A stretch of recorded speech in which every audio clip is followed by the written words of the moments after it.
Bonjour à toutes et à tous, bienvenue sur la chaîne YouTube du magazine Subpassion. Aujourd'hui, je ne te parle ni paddle, ni foil, mais kayak gonflable. Et oui, mais je te rassure, je reste dans les sports de pagaie. C'est pourquoi le sujet du jour sera sur le kayak une place de 12 pieds 6 de long, le glacier de la marque Aquaton. Je te propose de le découvrir en long, en large et en travers, alors reste bien jusqu'à la fin de cette vidéo générique.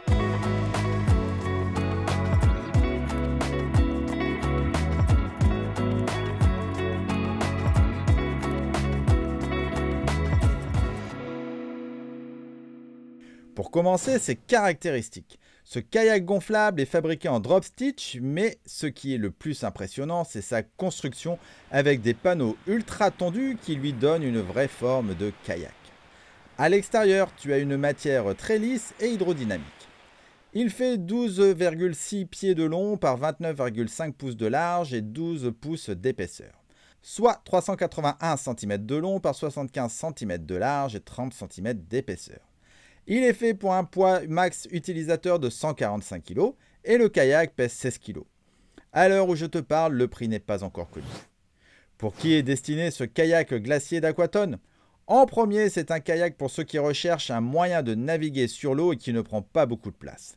Le gonflable, c'est trop top pour ça.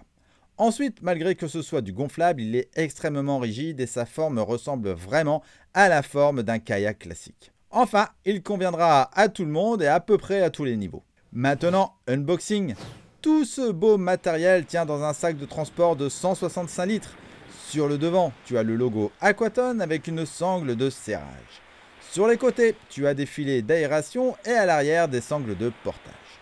Au-dessus, tu as une poignée également de portage et pour l'ouvrir, tu déclipses la sangle de devant et tu ouvres la grande fermeture zippée. Dans ce sac, tu peux ranger la pompe double action avec le tuyau, les deux ailerons, le siège et le kayak gonflable.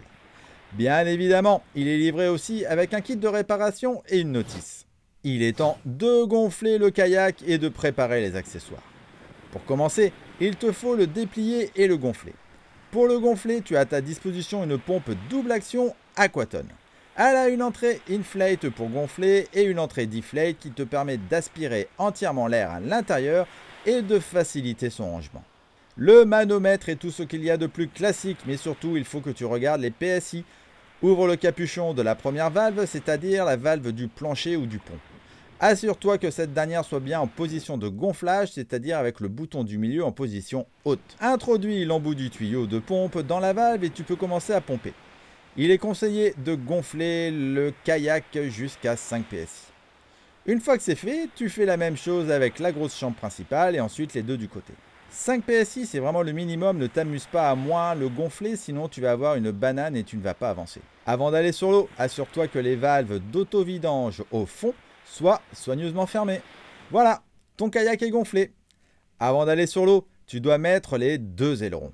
Les boîtiers sont des boîtiers spécifiques à la marque. Le montage est simple, tu fais glisser l'aileron et tu le sécurises à l'aide de la goupille. Enfin, il te reste à monter ta pagaie. Le pack est livré avec une pagaie en deux parties d'entrée de gamme.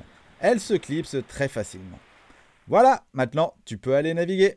Regardons-le plus en détail ainsi que tous ses équipements.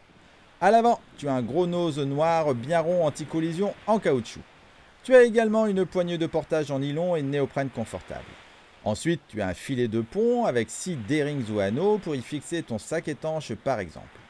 Après, on a les deux anneaux pour y accrocher ton siège amovible. Ce dernier tient au plancher ou au pont à l'aide de velcro bien pratique.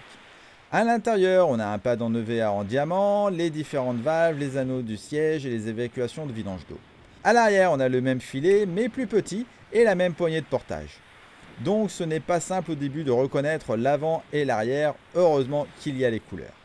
Sur les côtés, tu as le logo Aquaton, son petit nom et ses caractéristiques. Il est temps de retourner le kayak. En dessous, tu as les deux ailerons qu'on a montés tout à l'heure. Les 4 évacuations d'eau, le nom du kayak et le logo. Voilà, maintenant tu sais tout sur ce kayak glacier 12-6 2023 d'Aquaton. Tu veux savoir ce que j'en pense? Avant toute chose, je t'invite à t'abonner à la chaîne pour être mis au courant des dernières vidéos, mais aussi à mettre un pouce vers le haut et laisser des commentaires ci-dessous afin de me soutenir. Et oui, En faisant cela, tu favorises l'algorithme YouTube qui mettra plus facilement mes vidéos en avant et qui me permettra par la même occasion de te proposer plus de contenu. Alors par avance, merci. Concernant l'esthétisme, tu as là un kayak fun et coloré. À coup sûr, il va plaire au plus grand nombre.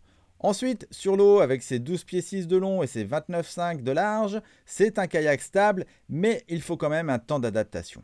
Si tu fais déjà du kayak ou du paddle, pas de problème, mais sinon, il va falloir prendre le coup, ce n'est pas si simple que ça au début. Concernant la position, on est vraiment au ras de l'eau, donc il faut aussi vraiment avoir un bon geste pour pagayer, sinon on va vite frotter les mains sur le bord. Tu as aussi une très bonne glisse et on a de bonnes sensations sur l'eau, heureusement. Sur la maniabilité, si tu mets les deux ailerons et pas un seul à l'arrière, ça va être moins simple de tourner. Niveau poids, franchement, ça va, mais c'est sa rigidité surtout qu'il faut retenir. C'est incroyable, j'en suis bluffé. Concernant la finition, ce n'est pas parfait à 100% au niveau du collage, mais cela reste plus que correct. Enfin, un kayak gonflable aussi performant et qui prend si peu de place, bravo. J'adore le Shep et le seul bémol, c'est pour enlever l'eau après la session. Des valves d'auto-vidange aux extrémités, ce serait mieux. Ah oui, et les ailerons aussi à glissière classique, ce serait mieux également si tu as besoin d'en acheter d'autres, si tu les as perdus par exemple. Si toi aussi tu l'as testé ou que tu le possèdes, n'hésite pas à en parler dans les commentaires. En conclusion, Aquatone fait fort en proposant son kayak gonflable performant une place. Voilà, c'est tout pour cette vidéo, merci de l'avoir regardé jusqu'au bout. Je t'invite à la retrouver dans sa version écrite sur le web magazine subpassion.com et à suivre d'autres vidéos tests du monde du kayak, du paddle et du foil. Ciao ciao.